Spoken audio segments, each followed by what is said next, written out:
பார்வையாளர்கள் அனைவருக்கும் வணக்கம். ஏடி கன்ஸ்ட்ரக்ஷன் வத்தலக்குண்டு யூடியூப் சேனல் மூலியமாக தங்கள் முன் பேசுவதிலே மகிழ்ச்சி அடைகின்றேன். வத்தலக்குண்டிலிருந்து உங்கள் பொறியாளன் அருணகிரி பேசுகின்றேன்.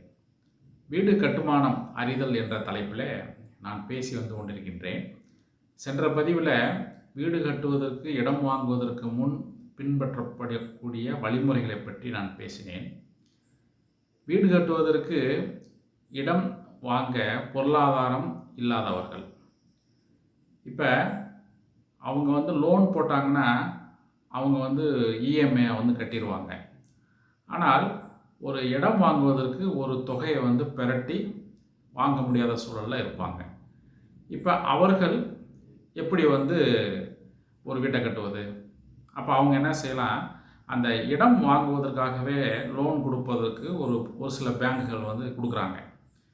அனைத்து பேங்குகளும் கொடுப்பதில்லை, ஒரு சில பேங்குகள் வந்து கொடுக்குறாங்க. எப்படின்னா ஒரு நிபந்தனை அடிப்படையில் வந்து கொடுப்பாங்க. இந்த வருடக்குள்ளே நீங்கள் வந்து கட்டடத்தை கட்டி முடிச்சிடணும், அல்லது இடம் வாங்கிய உடனே வந்து கட்ட தொடங்கிடணும் அப்படிங்கிற ஒரு நிபந்தனையில் வந்து அந்த வீடு கட்டுவதற்கு இடம் வாங்குவதற்கு லோன் கொடுக்குறாங்க.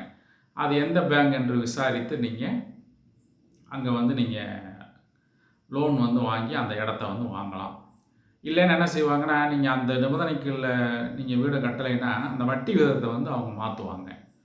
அப்போ இந்த மாதிரி ஒரு சூழலில் நீங்கள் வந்து அந்த நிபந்தனையை வந்து ஏற்றுக்கொண்டால் அந்த பேங்கில் வந்து மூலியமாக நீங்கள் அந்த இடத்த வந்து வாங்கலாம். அல்லது இந்த மாதிரி ஒரு சூழலில் வந்து பிடிக்காதவங்க, இடத்துக்கு வந்து லோன் போடணும், பின்னால் வந்து வீட்டிற்கும் லோன் போடணும், நம்ம ஏன் வந்து ஒரேதான் இடத்துடன் சேர்ந்த கட்டிய வீட்டை வந்து வாங்கிடலாமே அப்படின்னு சொல்லி வந்து வாங்குகிறாங்க. அந்த மாதிரி இருக்கிறவங்க வந்து கட்டிய வீட்டை வந்து வாங்கும் பொழுது என்ன வழிமுறைகளை பின்பற்ற வேண்டும்?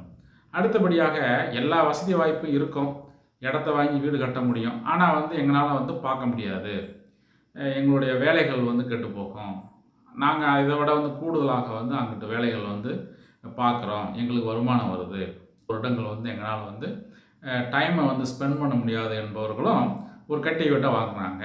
அல்லது அடுக்குமாடி குடியிருப்பில் வாங்குபவர்கள் கட்டிய வீட்டை தான் வாங்க முடியும். அவங்க வந்து தனக்கு சொந்தமாக ஒரு அடுக்குமாடி குடியிருப்பை வந்து கட்ட முடியாது. அப்போ அவர்கள் வந்து என்ன பண்ணுறாங்க, அப்பார்ட்மெண்ட்டில் வந்து கட்டிய வீட்டை வந்து வாங்குறாங்க. அல்லது வெளி நாடுகளில் இருப்பவர்கள் இப்போ நான் தன்னோட சொந்த அந்த பகுதிகளிலே ஒரு வீடை கட்டணும் அப்படின்னா அப்போ வந்து கட்டுவதற்கு வந்து பார்ப்பதற்கு ஆள் இல்லாமல் அப்போ கட்டிய வீட்டை வந்து வாங்கும் சூழல் இருக்கிறது. அப்போ இப்படிப்பட்டவர்கள் எப்படி வந்து ஒரு வழிமுறைகளை வந்து பின்பற்றி அந்த கட்டிய கட்டடத்தை அந்த வீட்டை வாங்க வேண்டும் என்பதை பற்றி தான் நான் இப்பொழுது பேச இருக்கின்றேன். இப்போ நீங்கள் வந்து ஒரு ஆஸ்தான ஜோசியரை பார்க்கலாம், அல்லது நம்பிக்கையில்னு விட்டலாம். அடுத்தபடியாக பேங்கில் வந்து பேசுவீங்க, அடுத்து ஒரு ஆடிட்டரை பார்த்து பேசுவீங்க, அடுத்தபடியாக ஒரு சிவில் லாயரை வந்து பார்ப்பீங்க. பார்த்து அவர்கிட்ட வந்து அந்த இடம் வாங்குவதற்கு முன்னால் என்ன வழிமுறையோ அதற்கு கூடுதலாக இந்த கட்டடத்திற்கு வந்து பிளான் அப்ரூவல்லாம் வாங்கியிருக்காங்களா, அது முறையானதாக வாங்கியிருக்காங்களா, அடுத்து இந்த பிளான் அப்ரூவல் கொடுத்த அந்த துறையிலிருந்து, அரசு துறையிலிருந்து ஏதும் சான்றுகள் அனைத்தும் வாங்கி விட்டார்களா, அதாவது கட்டடம் கட்டி முடித்ததுக்கு பின்னால். அடுத்தபடியாக வந்து சொத்து வரி போட்டுட்டாங்களா, இபி அந்த வணிக மின் கட்டணத்திலிருந்து குடியிருப்பு மின் கட்டணத்துக்கு வந்து மாறிடுச்சா, இது மாதிரி போன்ற அந்த விஷயங்களை வந்து நம்ம வந்து பார்த்து அதற்குற சான்றுகளை வந்து டாக்குமெண்ட்ஸில் கொண்டு போய் நம்ம வந்து வக்கீல்கிட்ட கொடுத்து அலசி ஆராயிடும். ஏதும் அந்த சொத்தின் பேரில் வந்து பெண்டிங் பேமெண்ட் எதுவும் வந்து அரசுக்கு வந்து செலுத்தாமல் இருக்கா அப்படிங்கிறத நீங்கள் பார்க்கணும். இல்லைன்னா நீங்கள் வாங்கின பின்னால் வந்து நீங்கள் வந்து அந்த பெண்டிங் பேமெண்ட்லாம் வந்து செலுத்த வேண்டியிருக்கும். இதெல்லாம் வந்து தீர வந்து விசாரிக்கணும். அடுத்தபடியாக இந்த சொத்து வந்து சம்பந்தப்பட்டவங்க வெளிநாடுகளில் இருந்தால் அந்த சொத்துக்களை வந்து எப்படி நம்ம வந்து வாங்குவது, அதுக்கு விஷயங்கள்லாம் நம்ம வந்து ஒரு லாயர்கிட்ட வந்து கன்சல்ட் பண்ணிக்கலாம். அடுத்தபடியாக பொறியாளரை வந்து நீங்கள் சந்திக்கிறீங்க. அப்போ ஒரு 3 முக்கியமான விஷயங்களை வந்து நம்ம கலந்து ஆலோசிக்கணும். இப்போ அவர் மண்ணின் தன்மையை பார்ப்பார்.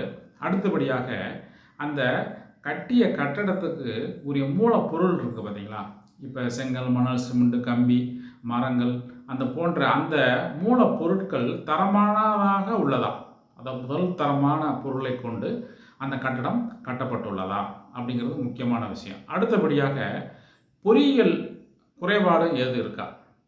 2வது. 3வது, கட்டடம் கட்டும் அந்த வழிமுறைகளில் எதுவும் குறைபாடு இருக்கா? இப்போ வந்து மேஸ்திரி, அந்த கையாளு, கொத்தனார்லாம் வந்து நல்ல ஒரு ஸ்கில்டு லேபராக இருந்து அந்த கட்டடத்தை வந்து கட்டியிருக்காங்களா? அல்லது அவசர கோலத்தில் அந்த கட்டடங்கள் கட்டப்பட்டிருக்கிறதா? என்று போன்ற இந்த 3 விஷயங்களை வந்து கண்டிப்பாக வந்து ஒரு அனுபவமிக்க பொறியாளர் தான் வந்து கட்டி முடித்த வீட்டில் வந்து பார்ப்பது என்பது மற்றவர்கள் வந்து கண்டிப்பாக பார்க்க முடியாது. ஒரு அனுபவமுள்ள பொறியாளர் வந்து ஒரு சில பரிசோதனைகள் செய்து அவர் வந்து கண்டுபிடிச்சிருவார். அப்போ கண்டிப்பாக வந்து இந்த விஷயங்களை வந்து நம்ம பார்க்கணும்.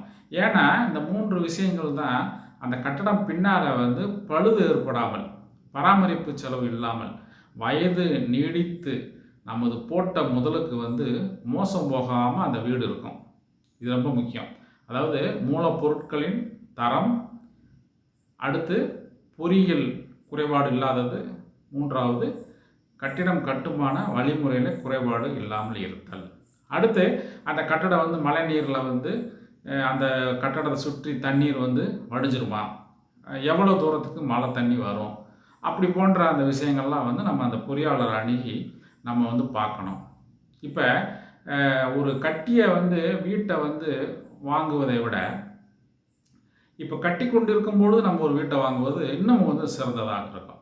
இப்போ வந்து செங்கல் கட்டி முடிச்சிருப்பாங்க, பூச போவாங்க. அந்த தருவாயில் நம்ம போய் ஒரு பொறியாளர் அழைத்து சென்று பார்க்கும் பொழுது நம்ம வந்து அந்த கட்டுமான பொருட்களை வந்து அந்த இடத்துல வந்து பார்க்கலாம்.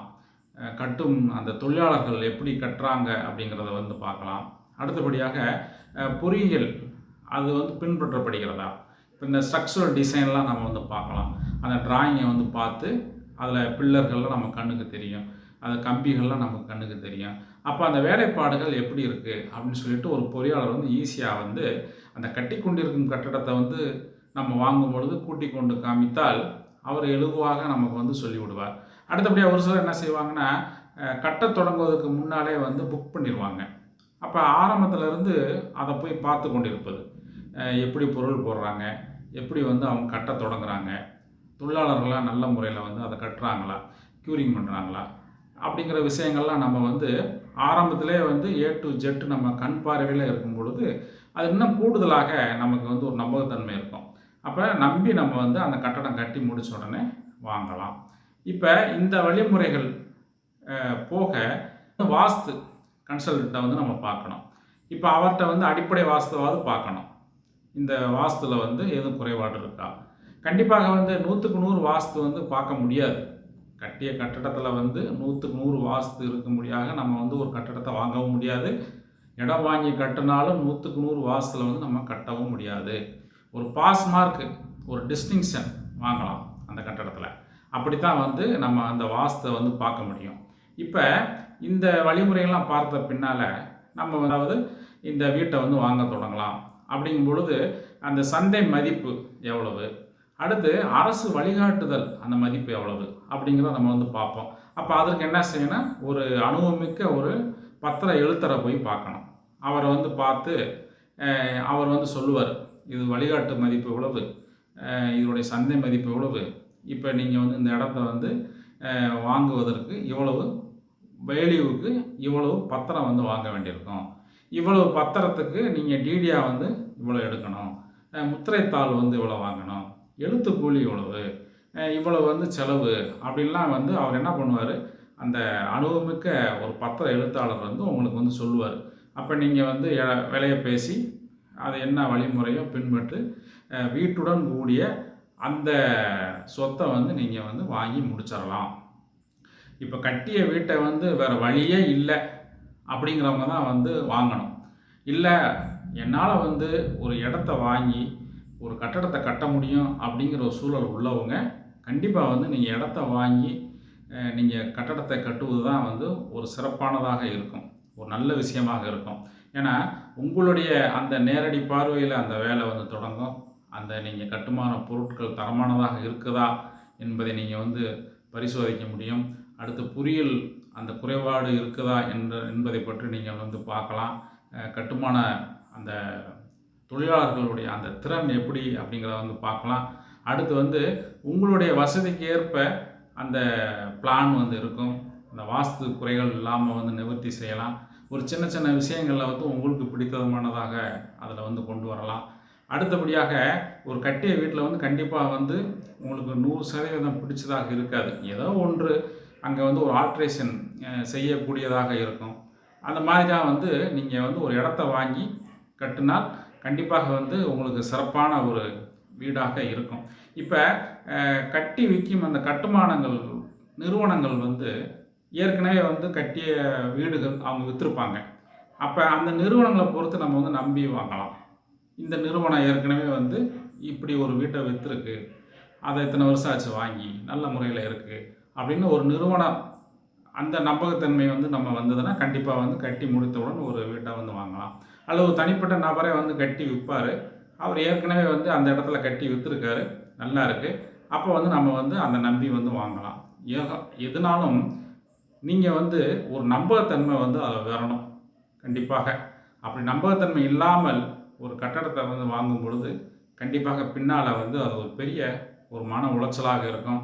போட்ட முதலீடு வந்து அது ஒரு பாதுகாப்பு இல்லாததாக இருக்கும் என்று கூறி அடுத்த பதிவில் அடுத்த விஷயத்தை பற்றி பேசுகிறேன். நன்றி, வணக்கம்.